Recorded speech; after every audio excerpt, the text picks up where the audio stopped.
Firman Tuhan hari ke-173 2024, Kitab Yeremia pasal 14 ayat 21, perikop, umat Israel minta belas kasihan Tuhan agar Tuhan tetap setia dengan janjinya. Firman Tuhan pada hari ini, di hari yang ke-173 tahun 2024, diambil dari Kitab Yeremia pasal 14 ayat yang ke-21. Perikop, umat Israel minta belas kasihan Tuhan. Nats pagi ini dalam ayat 21 adalah sebagai berikut. Janganlah engkau menampi kami oleh karena namamu, dan janganlah engkau menghinakan tahta kemuliaanmu. Ingatlah perjanjianmu dengan kami, janganlah membatalkannya. Demikian firman Tuhan pada hari ini. Kemudian dalam bacaan pagi diambil dari 2 Korintus pasal 11 ayat 22 sampai 29, merupakan lanjutan dari ayat yang kemarin dengan perikop penderitaan Rasul Paulus.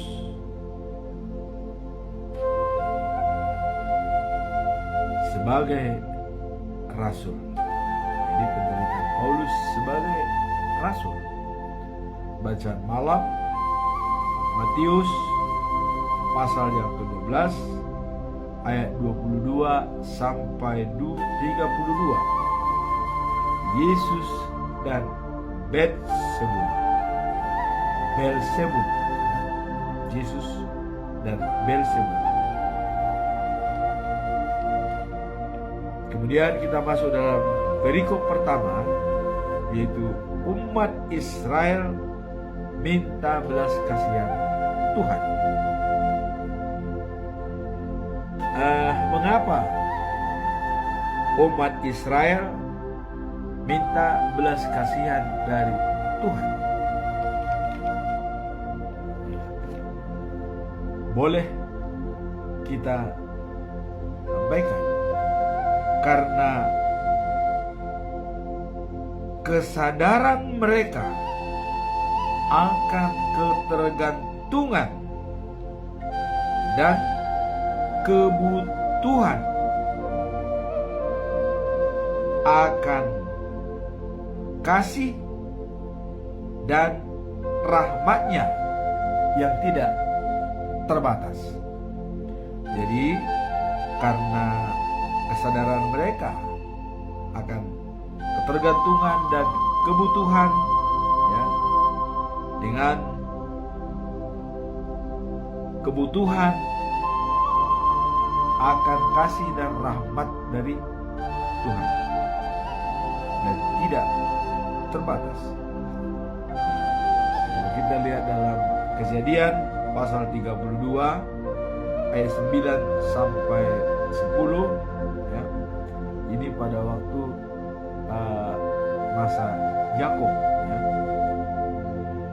Kemudian berkatalah Yakub,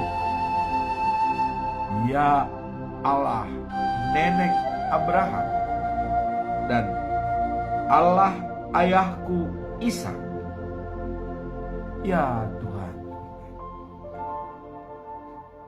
berfirmanlah kepadaku, ya,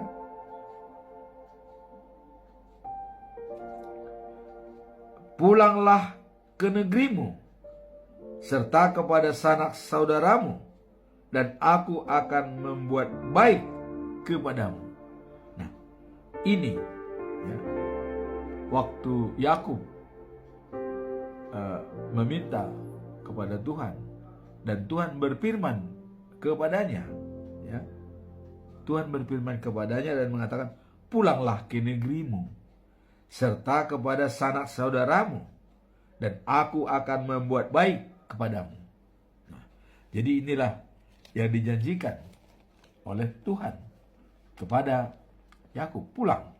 Nah, sekali-kali aku tidak layak untuk menerima segala kasih dan kesetiaan yang engkau tunjukkan kepada hambamu ini. Nah, tidak layak katanya menerima, ya, segala kasih dan kesetiaan yang engkau tunjukkan kepada hambamu ini, kata Yakub. Nah, sebab aku membawa hanya tongkatku ini waktu aku menyeberangi sungai Yordan, tetapi sekarang telah menjadi 2 pasukan. Nah, jadi artinya sekarang kalau dulu dia hanya dengan tongkatnya, ya, untuk menyeberangi sungai Yordan, tapi sekarang karena sudah 2 pasukan, artinya 2 pasukan itu artinya dia ditemani oleh Tuhan Allah, sehingga dia semakin kuat. Nah, itu kira-kira artinya menjadi 2 pasukan.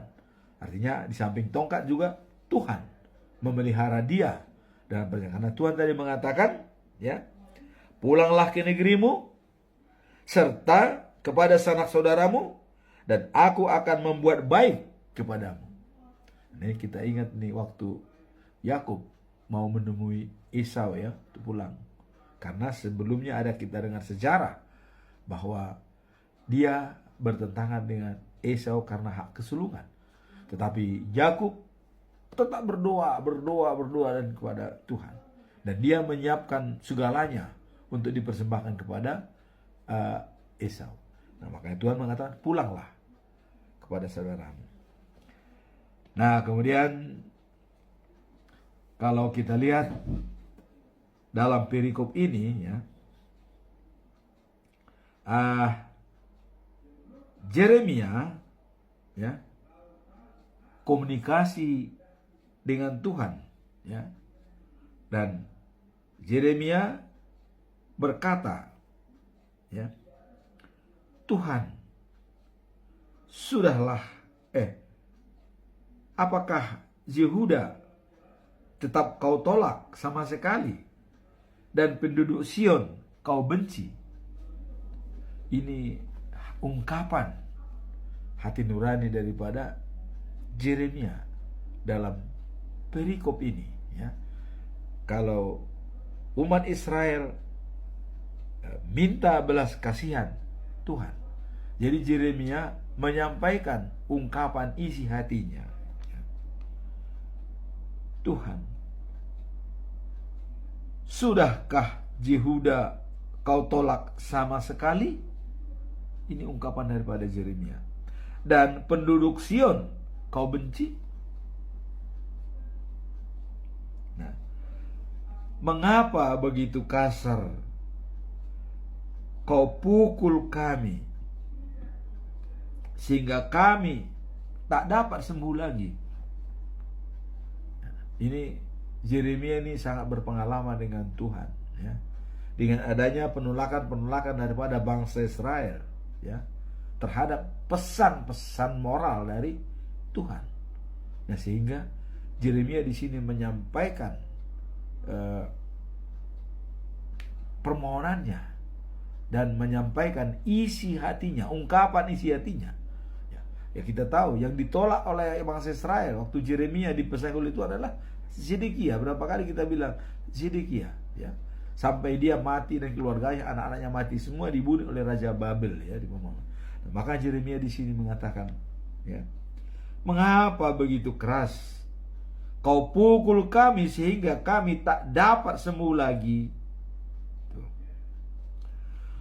Percuma saja, ya, kami mencari kedamaian, tiada gunanya kami mengharap kesembuhan, sebab yang ada hanyalah kekerasan. Nah, jadi Yeremia benar-benar dia menyampaikan kepada Tuhan, susah kami cari kedamaian, tidak ada lagi katanya, karena semua jadi kekerasan, perang, ya. Ya, itu karena ulah bangsa Israel, ya, karena dosa mereka. Nah, tapi Yeremia mencoba minta belas kasihan daripada Tuhan. Nah, sehingga Tuhan, terhadap Engkau saja kami telah berdosa. Kami mengakui dosa dari kami sendiri dan dosa leluhur kami.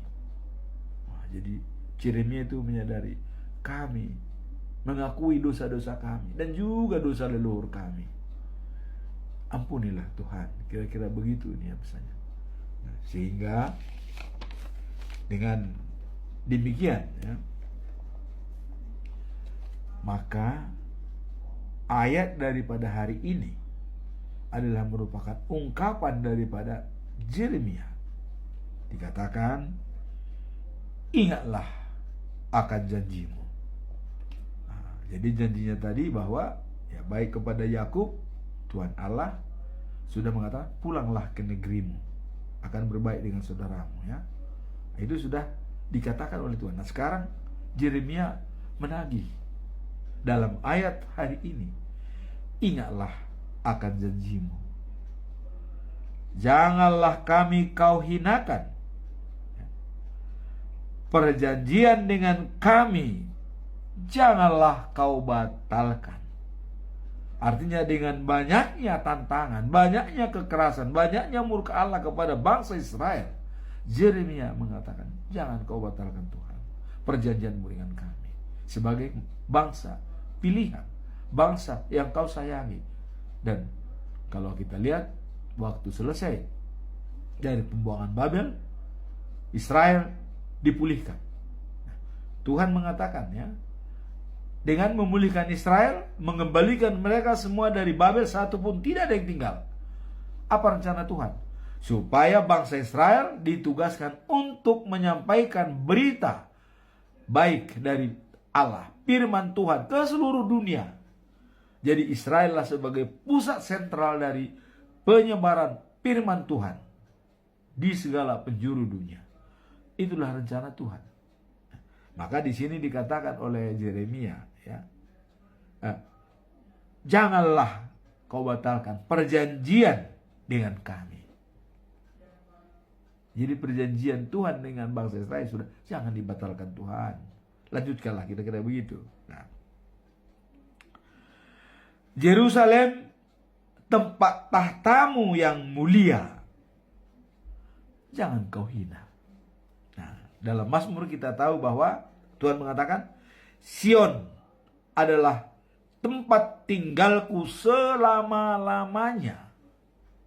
Ya, selama-lamanya sudah ditentukan. Dengan raja yang akan datang itu, katanya, dari keturunan Isai atau Daud, dia akan menempati tempat itu untuk selama-lamanya. Selama-lamanya Sion itu Sion yang mana? Yerusalem yang baru. Nah, maka Daud mengatakan selalu, hai Yerusalem, pujilah dia. Hai Sion, pujilah Tuhan. Itu selalu dikatakan. Nah, hari ini dikatakan bahwa Yerusalem, tempat tahtamu yang mulia, janganlah kau hina. Nah, tahta yang mulia. Kemarin kita mendengarkan bahwa perjamuan pesta itu ada di Yerusalem. Ya. Sudah selesai, kata Tuhan. Dengan adanya langit baru dan bumi yang baru. Dan hilanglah semua langit yang lama, bumi yang lama, laut pun tidak ada lagi. Nah, tinggal bumi yang baru dan langit yang baru adalah the news of Yerusalem. Di sana Tuhan Allah sendiri yang memerintah. Nah, inilah yang diharapkan oleh si Yeremia, supaya Tuhan tetap care dengan janjinya itu. Seolah-olah siapa tahu dengan kelakuan bangsa Israel bisa saja Allah merubah, kita kira membatalkan apa yang sudah diperjanjikan. Kira-kira begitu maksud Yeremia. Jadi janganlah Tuhan kau batalkan. Jangan. Inilah ayat hari ini yang disampaikan oleh Yeremia. Dikatakan, janganlah engkau menampik kami oleh karena namamu, dan janganlah engkau menghinakan tahta kemuliaanmu. Ingatlah perjanjianmu dengan kami, janganlah membatalkannya. Itulah ayat hari ini. Dimohon ya, supaya Tuhan tidak membatalkan perjanjiannya yang sudah dijanjikan kepada bangsa Israel, termasuk the news of Jerusalem, life after life. Nah, sekarang kita masuk dalam bacaan pagi ya. Bacaan pagi yaitu diambil dari 2 Korintus pasal 11 ayat 22 sampai 29. Nah, ini adalah penderitaan daripada Paulus sebagai rasul, ya. Nah, apa sajakah penderitaan Paulus sebagai dia rasul? Dia ya kadang-kadang dihina oleh rasul-rasul yang palsu, ya. Nah, makanya Paulus bilang, kadang-kadang saya seperti orang bodoh, katanya. Bahwa dihina, mereka seolah lebih hebat memberikan ajaran kepada jemaat-jemaat yang ada di Korintus. Nah, maka Paulus ya dalam perikop ini dia sangat berani dan memang tetap semangat ya menyampaikan firman Tuhan bahwa dia memang sudah terberkati. Nah, jadi dalam perikop ini ya adanya rasul-rasul palsu ya. Nah, Paulus mencoba membandingkan mereka dengan dirinya sendiri. Dikatakan begini, orang Ibranikah mereka, rasul-rasul palsu itu? Nah, saya orang Ibrani asli, kira-kira begitu kata Paulus. Kemudian, orang Israelkah mereka? Saya orang Israel. Nah, demikian ditantang. Nah, kemudian mereka itu keturunan, apakah keturunan Abraham?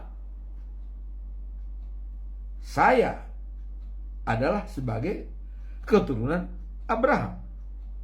Nah, pelayan Kristenkah mereka? Nah, pelayan Kristuskah mereka? Ini menjadi pertanyaan bagi kita terhadap rasul-rasul palsu tersebut. Ya, nah, kedengarannya katanya seperti saya sudah habis akal, kata Paulus.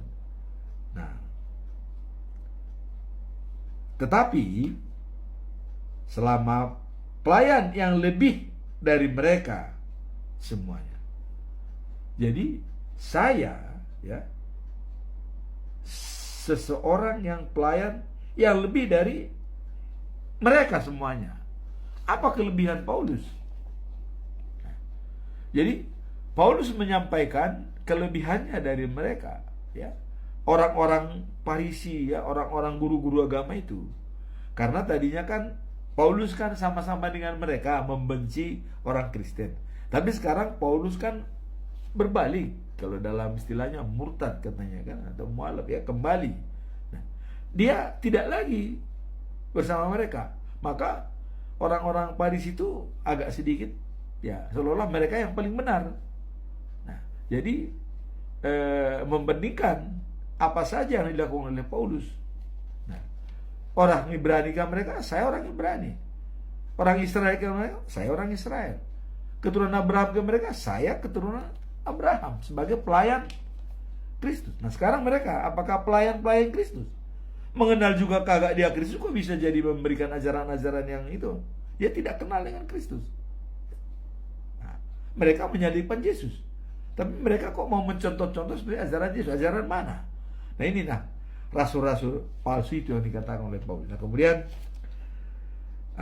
Paulus mengatakan, saya bekerja lebih keras, saya lebih sering dimasukkan dalam penjara, katanya.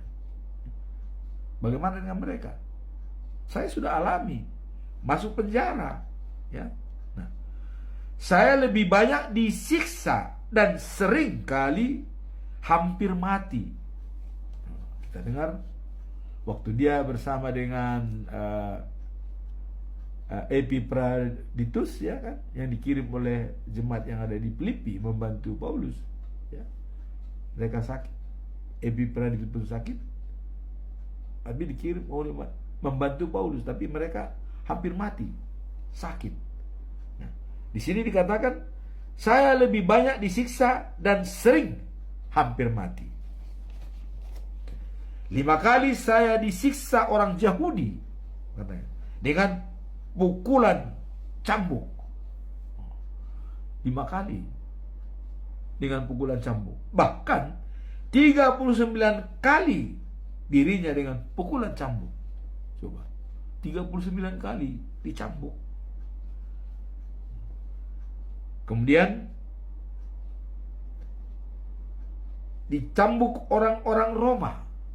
3 kali dia dicambuk orang-orang Roma, dan pernah, ya, dilempari dengan batu.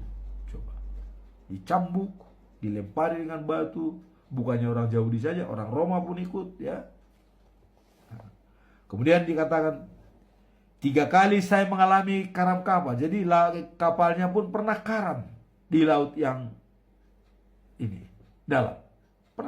Pernah karam kapalnya di laut. Nah kemudian 1 kali pernah kapalnya terombang ambing di laut yang dalam 24 jam. Ya. Jadi Paulus mengatakan, banyak sekali saya mengadakan perjalanan yang berharga, diancam banjir, ya. Jadi perjalanan, berapa kali dalam perjalanan yang berharga untuk melayani, tapi sangat berbahaya, bisa diancam oleh banjir, katanya. Nah, kemudian dia juga sering menghadapi perampok, ya kan? Nah, dan bahaya dari pihak Yahudi dan non-Yahudi. Jadi dia selalu diserang dari pihak Yahudi juga non-Yahudi. Tapi Paulus tidak berhenti memberitakan firman Tuhan, karena dia sudah punya prinsip mati adalah untung baginya kalau dia sudah di dalam Tuhan. Nah inilah kelebihan daripada Paulus, ya, dalam pemberitaan firman Tuhan. Dia tidak sedikit ragu pun, apapun tantangannya, apapun tindakan yang dilakukan oleh orang, dia tetap setia dalam pemberitaan firman Tuhan, karena dia sudah dipilih langsung oleh Yesus Kristus waktu perjalanan, ya, dari Yerusalem menuju Damaskus. Di tengah jalan dia ditangkap oleh Yesus. Nah, inilah merupakan suatu pedoman yang kuat bagi kita untuk mengikuti jejak daripada Paulus mempertahankan firman Tuhan. Nah, kemudian dia bilang, saya banting tulang dan berjuang setengah mati, sering tidak tidur, tidak makan, dan tidak minum. Jadi dia sering banting tulang bekerja, tidak makan, tidak minum, ya, tapi dia jalankan terus.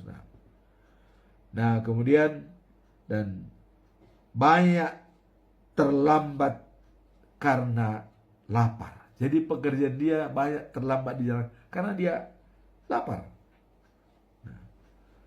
Kemudian dia bilang bahwa kedamaian sering tidak didapati bersama dengan jemaat dan juga orang-orang. Nah, itulah dikatakan penderitaan daripada Paulus sebagai pelayan firman Tuhan. Kemudian dalam kata-kata terakhir dia bilang, tapi dia, katanya, sangat cemas. Setiap hari saya cemas juga akan keadaan semua jemaat. Jadi kalau ada jemaat yang terombang ambing, dihasut oleh rasul-rasul palsu tersebut atau nabi-nabi, Paulus itu sangat cemas. Dan dia sangat prihatin. Dikatakan, bila ada yang lemah, saya pun turut lemah juga. Jadi dia, Paulus ini sangat simpati dan juga empati. Simpati, prihatin kepada orang. Empati, dia merasakan apa yang dirasakan oleh orang lain. Kalau kalian lemah, saya juga ikut lemah, katanya. Inilah empati daripada Paulus kepada jemaat, ya, yang dibinanya. Memang Korintus adalah jemaat yang didirikan oleh Paulus. Ada 3, Tesalonik dan juga Filipi. Itu jemaat-jemaat yang didirikan oleh Paulus. Nah, jadi bila ada yang lemah, saya pun turut lemah. Empati. Nah. Kemudian, bila ada yang jatuh ke dalam dosa, ini yang paling sayangi, yang disayangkan oleh Paulus. Bila ada di antara kalian yang jatuh ke dalam dosa, katanya, ya, hati saya turut hancur, katanya. Coba. Kalau ada orang-orang jemaat yang dibinanya itu jatuh dalam dosa, misalnya berbuat curang atau membunuh, hancur. Hatinya itu hancur. Kita tahu kalau hati hancur, waduh, bukan main. Itulah empati daripada seorang rasul yang bernama Paulus, yang sangat diberkati Tuhan. Dan pada awalnya dibilang, habis gelap terbitlah terang. Dia setelah menjadi terang, dia sangat simpati dan empati terhadap orang-orang Kristen sebagai pengikut Yesus Kristus. Dan dia tidak putus semangat, tidak patah semangat. Apapun yang diderita, baik itu tantangan dari dalam maupun dari luar, orang Yahudi dan non-Yahudi, semua dilayani oleh dia. Tapi dia sudah punya tekad, mati adalah untung bagiku, karena tercapailah cita-cita saya, pengharapan saya, ya. Dalam Roma 12 ayat 12 kita sudah dapat melihatnya, bahwa bersukacitalah dalam pengharapan, kemudian tabah dalam kesesakan. Ini tabah dalam penderitaan. Kan tekunlah berdoa. Nah, inilah yang dipegang Paulus. Makanya dia bilang, mati baginya untung, sukacitanya ketemu, pengharapannya tercapai, ya. Kemudian tinggal life after life, Yerusalem yang baru, kira-kira begitu. Nah, kita sudah tahu, gambarkan kemarin, Yerusalem yang baru itu bagaimana. Siapa yang tidak pengen pergi ke Yerusalem yang baru, ya. Dalam bahasa Batak dikatakan ada quote, Osion nauli tongam doho, halamanmu sere mas, ya. Sangat hebat kota itu, karena yang memimpin langsung kota itu adalah Allah sendiri. Kita bertemu dengan Allah. Nah, makanya kalau mau bertemu dengan Allah, ya harus dengan kematian. Itulah jalan, ya. Karena hamatean, parhitian, lau manopot Tuhan. Kematian adalah jalan untuk bertemu dengan Tuhan di Yerusalem yang baru. Cuma sekarang, apakah sudah tercipta Yerusalem yang baru? Belum. Nah, makanya setiap orang meninggal masih dikatakan rest in peace. beristirahatlah dengan damai. Jadi mereka masih beristirahat dengan damai, ya. Dan mereka semua di sana hanya istirahat, ya, berhenti sementara sebelum ada panggilan atau kedatangan daripada Yesus Kristus yang kedua kali untuk mengambil semua manusia. Demikianlah dalam bacaan pagi, ya. Kemudian kita masuk dalam bacaan malam, ya. Nah, ini bacaan malam ini sangat menarik, ya. Dalam Matius pasal yang ke-12 ayat 22 sampai 32. Yesus dan Belzebul. Wah, ini tertarik ini ceritanya nih. Siapakah Belzebul? Ya.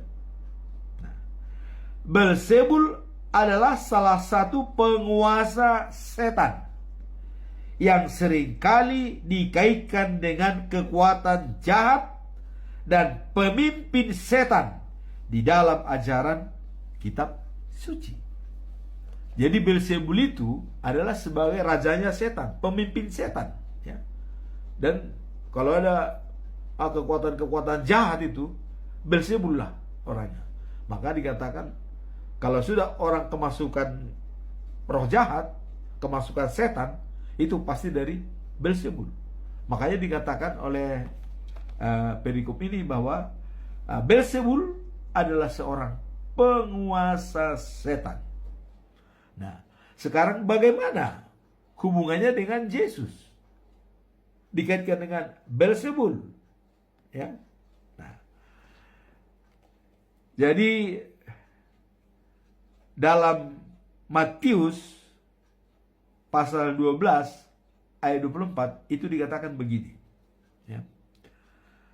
Bagaimana Yesus dihadapi oleh para ahli Taurat dan orang-orang Farisi yang menuduhnya mengusir setan dengan bantuan Belzebul. Hal ini menunjukkan konflik spiritual antara kebaikan dan kejahatan dalam kuasa dan otoritas Allah. Jadi di sini otoritas Allah dipertentangkan oleh kaum Farisi. Farisi mengatakan karena ada seorang buta dan bisu, ya, karena dikuasai roh jahat. Jadi ada seorang buta, sudah buta, bisu lagi, ya, tidak bisa bicara, ya, sudah buta dan bisu. Nah, dan ini terjadi karena kemasukan roh jahat. Nah, kemudian, ya, Yesus menyembuhkan dan bisa bicara dan bisa melihat. Nah, apa yang terjadi? Oh, semua orang heran dan berkata, mungkinkah dia anak Daud yang dijanjikan itu? Nah, itu pertanyaan daripada orang-orang. Mungkinkah dia? Nah, kalau tadi orang Farisi menuduh dia bahwa dia adalah menyembuhkan orang sakit dengan kekuatan setan, katanya. Jadi kekuatan Yesus itu dari setan, kira-kira begitu, ya. Tapi di sini banyak orang bertanya, mungkinkah dia anaknya Daud yang dijanjikan itu? Karena Tuhan sudah mengatakan, dari keturunanmu akan datang seorang raja dan memimpin dunia dan menyelamatkan dunia. Orang bertanya, mungkinkah dia? Kira-kira begitu permasalahan. Jadi ada dua konflik of interest di sini, ya. Pertama, dia menyembuhkan dengan kekuatan setan. Kemudian yang kedua, mungkinkah dia? Jadi ada keraguan daripada orang-orang, mungkinkah dia? Nah, kita lihat. Orang Farisi mendengar dan menjawab, orang ini hanya bisa mengusir roh jahat karena Belzebul, kepala roh-roh jahat, telah memberi kuasa kepadanya. Nah, inilah yang disampaikan tadi itu, bahwa orang Farisi mengatakan seperti itu. Tapi sebagian orang mengatakan, mungkinkah dia, ya, putra Daud yang dijanjikan itu, dengan dia bisa menyembuhkan orang buta dan langsung berbicara, buta karena roh jahat dan tidak bicara karena roh jahat, tapi dia bisa menyembuhkan kedua-duanya sekaligus, sehingga bisa berbicara dan bisa melihat. Heran orang Farisi mengatakan dia memakai kekuatan Beelzebul, kuasa setan dipakai oleh Yesus. Tapi ada orang bertanya, mungkinkah dia putra Daud yang dijanjikan itu? Nah, Yesus membaca pikiran daripada orang-orang tersebut, ya. Jadi Yesus tahu isi pikirannya. Maka ya, lalu berkata, dia mencoba menggunakan kiasan, kan? Nah, begini dia bilang, kalau suatu negara ya terpecah dalam golongan-golongan yang saling bermusuhan, negara itu tidak akan bertahan. Nah, jadi kalau dalam satu negara terjadi golongan-golongan yang bermusuhan, ya, negara itu tidak akan bertahan. Nah, itu kata Yesus. Nah, kemudian, dan sebuah kota atau sebuah keluarga, ya, yang terpecah dan bermusuhan. Jadi kota dengan kota bermusuhan, keluarga bermusuhan. Apa katakan? Akan hancur. Jadi sebuah kota, ya, dan keluarga bermusuhan satu dengan yang lain, ya kehancuran pasti hancur. Nah, kata Yesus, ya. Nah, begitu juga dalam kerajaan iblis. Nah, karena dia tahu tadi bahwa ini kekuatan Beelzebul katanya. Demikian juga dalam kerajaan iblis. Nah, dibilang gini, ya. Kalau satu kelompok mengusir kelompok yang lain, maka kerajaan iblis itu sudah terpecah dan akan runtuh. Jadi mungkinkah, ya, kekuasaan iblis itu dipakai oleh Yesus untuk, ya, kan iblis itu kan ego, ya, dia nggak mau dia menyerahkan ke orang untuk kekuasaan dia, tapi mempengaruhi orang untuk melakukan sesuatu hal yang tidak baik, ya itulah tugas iblis. Nah, jadi Yesus mengatakan di sini, ya, kalau satu kelompok mengusir kelompok yang lain, maka kerajaan iblis itu sudah terpecah dan akan runtuh. Jadi berarti kalau dia benar-benar memakai kekuasaan iblis untuk menyembuhkan itu, kata Yesus, sudah runtuh karena sudah terpecah mereka, katanya.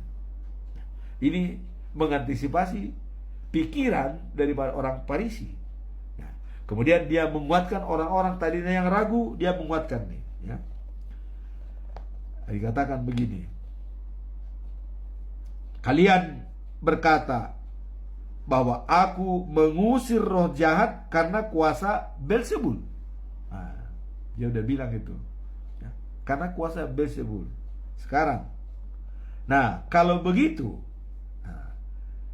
dengan kuasa siapa pengikut-pengikutmu mengusir roh jahat? Jadi kalau ada pengikut-pengikutmu, ya, kaum guru agama segala macam itu, dengan kuasa siapa dia mengusir roh jahat? Apakah dengan Beelzebul juga? Berarti mereka juga memakai kuasa Beelzebul, ya, roh jahat, dibalik sama Yesus ini kepada orang-orang Farisi sebagai guru-guru, karena guru-guru agama juga pernah juga mengusir roh jahat. Apakah itu kalian pakai dengan Beelzebul? Wah, di sini diperlukan pemikiran yang matang dari masing-masing pengikutnya. Nah, kemudian pengikut-pengikut itu sendiri yang membuktikan bahwa kalian salah. Nah, kemudian Yesus mau menyimpulkan dari perikop ini, ya, Yesus dengan Beelzebul ini. Tetapi aku mengusir roh jahat dengan kuasa roh Allah.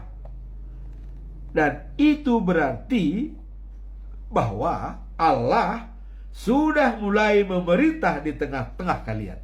Inilah jawaban tadi. Apakah dia putra Daud? Ini jawabannya. Ya.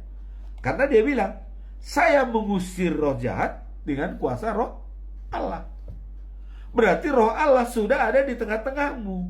Jadi putra Daud itu sudah lahir. Kira-kira begitu jawabannya. Tadi bertanya, apakah dia putra Daud yang dijanjikan itu? Yesus menjawab, saya menyembuhkan dengan kuasa roh Allah. Berarti sudah berada di tengah-tengahmu ya. Berpikirlah kalian kira-kira begitu ya. Hanya bagi orang yang tell me, telat mikir itu nggak akan nyambung. Tapi bagi yang cerdas itu sudah, oh iya ternyata dialah anak Allah yang dijanjikan itu. Sebenarnya udah selesai ya. Orang lain dengar kata-kata Yesus itu, saya menyembuhkan dengan roh Allah. Berarti Allah sudah berada di tengah-tengah kalian. Terus apa lagi yang kau tanyakan kira-kira begitu? Nah, jadi kalau tadi kepada Yahudi dia pakai roh. Nah, kalau kalian menyembuhkan penyakit, adakah Allah? Apakah pakai Beelzebul? Coba dikembalikan kepada dia. Jadi tugasnya itu yang dilakukan itu dikembalikan kepada orang Farisi. Sehingga mereka ya mungkin gak bisa menjawab. Tapi di sini dijelaskan oleh Yesus bahwa aku menyembuhkan orang yang sakit dengan roh Allah. Mengusir setan dengan roh Allah. Berarti Allah sudah memerintah di tengah-tengah kalian. Apalagi disaksikan. Kira-kira begitu jawaban Yesus. Nah, bagaimana orang dapat menaruh ke dalam rumah seseorang yang kuat untuk merampas hartanya kalau ia tidak lebih dulu mengikat orang kuat itu, sesudah itu baru ia dapat merampas hartanya. Jadi dicontohkan ini. Jadi ada orang kuat. Bagaimana bisa orang merampas hartanya kalau orang kuat itu tidak diikat? Nah, bagaimana bisa Yesus bisa menyembuhkan roh jahat yang diberikan oleh si iblis kalau iblisnya tidak dikuasai? Kira-kira begitu. Diikat dulu iblisnya sama Yesus. Setelah diikat baru disembuhkan. Dia tidak bisa bergerak. Kira-kira begitu ya pengertiannya. Jadi selalu memang Yesus pakai kiasan ya dalam pengajarannya kepada masyarakat. Tapi kalau kepada rasul-rasul dia terus terang ya. Dia sudah terus terang ya. Cuma rasul-rasul Filipus saja kadang-kadang tidak mengerti. Padahal dia sudah, aku di dalam Bapa, Bapa di dalam aku. Terus apalagi kau saksikan kepada saya, kira-kira begitu. Aku kan di dalam Bapa, Bapa di dalam aku. Terus kau cari lagi Bapa itu. Ya akulah itu, sebenarnya itu maksudnya kan. Maka jangan pernah tanyakan lagi apakah Yesus itu Tuhan atau bukan. Jangan ditanya lagi. Dia pasti adalah Tuhan. Sudah ya. Cuman dia tidak terus terang mengatakan akulah Allah. Tidak. Ya karena manusia tidak bisa bertemu dengan Allah. Nanti di Yerusalem yang baru kita bertemu, kira-kira begitu. Nanti kita tunggu waktunya ya. Seperti setelah kita nanti tiada dari dunia ini kita baru. Tapi apakah setelah kita juga mati bertemu? Belum tentu. Karena hari keberapa Tuhan datang? Apakah hari ke-7, hari ke-6, hari ke-5, hari ke-3, atau hari ke-4? Sekarang baru hari ke-2 ya. Nah, menjalani hari ke-3. Nah, kalau hari ke-7 berarti kan ya 5.000 tahun lagi baru ketemu. Nah, kira-kira begitu ya. Nah, sehingga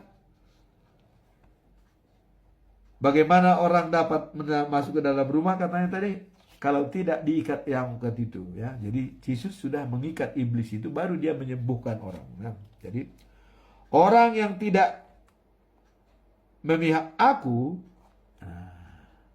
jadi orang yang tidak memihak aku, ya, dia bukan temanku. Atau orang yang menolak aku dan menantang aku, ya, orang yang tidak membantu aku, dia merusak pekerjaanku. Nah, jadi orang yang tidak memihak aku dan menantang aku. Berarti kalau tidak memihak itu pasti menantang, ya kan? Kemudian orang yang tidak membantu aku, dia merusak pekerjaan, ya, tidak membantu. Nah, makanya kemarin kita mengatakan, jadilah manusia transisi. Kalau kita tidak bisa membantu orang lain, minimum tidak menyusahkannya. Ini kadang-kadang ya pikiran dengki itu selalu menonjol. Susah lihat orang senang, senang melihat orang susah. Ya. Susah melihat orang senang, ya susah dia kalau melihat orang senang. Kemudian dia senang dia melihat orang yang susah. Itu namanya dengki, ya. Nah, jadi di sini Yesus mengatakan adalah yang menolak aku, dia menantang aku. Yang tidak membantu aku, dia merusak pekerjaanku. Nah, oleh sebab itu katanya, apabila orang berbuat dosa dan mengucap penghinaan, jadi kalau ada orang berbuat dosa dan menghina dia, menghina Yesus, ya, itu masih bisa diampuni. Maka kemarin juga kesalahan dan pelanggaran masih bisa diampuni. Seperti kita sudah melanggar, Adam sudah melanggar, ya, sudah melakukan dosa, maka kita semua sudah berdosa sejak lahir. Itu kata Tuhan masih bisa diampuni. Walaupun itu sampai keturunan ketiga, keempat itu tetap diturunkan, ya, berkepanjangan itu dosa itu. Yang dikerjakan oleh Adam itu waktu dia melanggar hukum Tuhan, itu berkepanjangan sampai keturunan berapa, terus sampai selamanya. Kita berdosa. Cuma Tuhan mengatakan pelanggaran dan kesalahan bisa diampuni. Nah, Yesus mengulangi ini, ya. Apabila orang berbuat dosa dan mengucap penghinaan, ia dapat diampuni. Ya, kita lihat dalam hal penghinaan Yesus waktu di kayu salib, coba, ya. Sampai dibilang, sampai temannya pun bilang, aduh kalau kau benar-benar Yesus, selamatkanlah dirimu dan kita, katanya, ya kan? Yang di sebelah kirinya itu sudah disalibkan dia, masih aja menghina Yesus. Tapi ada salah seorang di sebelah kanan Yesus, bahkan dia kita disalib karena kita berbuat jahat, kata yang sebelah kanan itu kepada temannya. Tapi kalau dia, bukan karena kesalahan dia disalibkan. Terus apa dia bilang? Yesus, ingat saya kalau kau sudah sampai. Apa dia bilang Yesus? Hari ini kau berada di sini, selanjutnya kamu akan berada bersama dengan saya. Kira-kira begitu. Nah, jadi memang dalam pikiran kita harus melihat. Nah, ini sudah dikatakan, yang berbuat dosa dan menghina aku bisa diampuni. Tuh. Itu masih bisa. Yang tidak bisa diampuni itu yang mana? Tuh. Tetapi kalau ia menghina roh Allah, ia tidak dapat diampuni, baik sekarang dan di akhirat. Jadi yang orang menghina roh Allah tidak bisa diampuni sekarang dan di akhirat. Misalnya, menghina roh Allah, ya. Yesus itu bukan Tuhan, itu juga sudah menghina. Kalau sudah, itu karena roh Allah. Kalau sudah kita menghina, dia bukan Tuhan, dia manusia biasa, ya. Artinya kita menghina roh yang ada pada dia, itu susah untuk diampuni. Tapi kalau kita hanya menghina dia, anak ini tukang kayu, dan kita berbuat salah kepada dia, itu masih bisa, masih bisa diampuni. Nah, maka Yesus waktu di kayu salib berdoa, ya, ya Tuhan, ampunilah mereka karena mereka tidak tahu apa yang diperbuat, katanya. Ya, mesti diampuni. Padahal dia sudah disalibkan, tapi dia masih ampuni yang menyalibkan dia. Maka itulah dikatakan Yesus, dosa dan penghinaan masih bisa diampuni. Tetapi kalau sudah menghina roh Allah dihina, ya, Roh Kudus, tidak bisa diampuni sekarang dan di akhirat. Inilah perikop kita pada hari ini. Jadi yang pertama tadi adalah dikatakan umat Israel, ya, minta belas kasihan daripada Tuhan. Yeremia memohon, Tuhan, jangan kau batalkan perjanjianmu kepada umatmu, ya, supaya di Yerusalem tercipta. Maka ya, Tuhan menyelamatkan bangsa Israel dari pembuangan Babel, ya.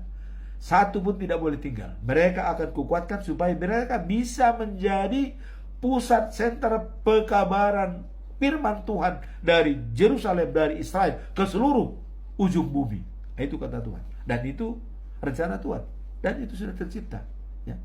Bisa sampai firman Tuhan ke tanah Batak melalui no mention, ya tentu itu kan dari luar, dari Israel itu. Ya, semua pemberitaan firman Tuhan itu semua dari Israel pusatnya. Ini karena itu sudah sesuai dengan konsep Tuhan. Nah, kemudian yang kedua tadi adalah Rasul Paulus ya mengatakan bahwa dia sedikit menantang orang-orang rasul-rasul palsu itu, walaupun temannya sendiri sebagai orang Ibrani dan orang Yahudi ya, dia mengatakan ya, saya katanya, dan saya udah lebih tahan dalam penderitaan. Kalian mana buktinya? Ya, nggak mungkin. Itulah dikatakan oleh Paulus. Nah, kemudian terakhir ini tadi bacaan malam Yesus ya dan Betsebul ya, bahwa orang menyangka kekuatan Yesus dalam mengusir roh jahat dari orang buta dan yang tidak bisa bicara itu karena kekuatan setan itu katanya. Sehingga orang bertanya, apakah ini putra Daud yang dijanjikan? Dan yang lain mengatakan, oh dia mengusir setan itu dengan kekuatan Beelzebul katanya, raja setan. Tapi dijawab oleh Yesus kan? Dijawab oleh Yesus. Apakah mungkin seseorang mau dimasuki oleh perampok? Kalau yang punya rumah lebih kuat, tentu kan diikat dulu. Baru dia bisa merampok. Ini pun Yesus begitu. Kalau si iblis, si setan memberikan roh jahat kepada seorang dengan membutakan dan juga tidak bisa bicara, ya, diikat dulu setan itu. Setelah diikat baru disembuhkan, kira-kira begitu Mas Yesus. Kemudian Yesus sudah mengatakan untuk menjawab yang tadi bertanya, apakah ini putra Daud? Saya menyembuhkan dengan roh Allah. Berarti saya sudah berada di tengah-tengah kalian. Jadi tidak usah lagi kau tanya, apakah ini putra? Udah, dialah putra Daud, Yesus Kristus yang dijanjikan untuk menyelamatkan dua. Semoga dengan firman ini kita semakin diberkati dan semakin kuat untuk menuju kepada the news of Jerusalem, life after life. Amin. Tuhan memberkati kita semua.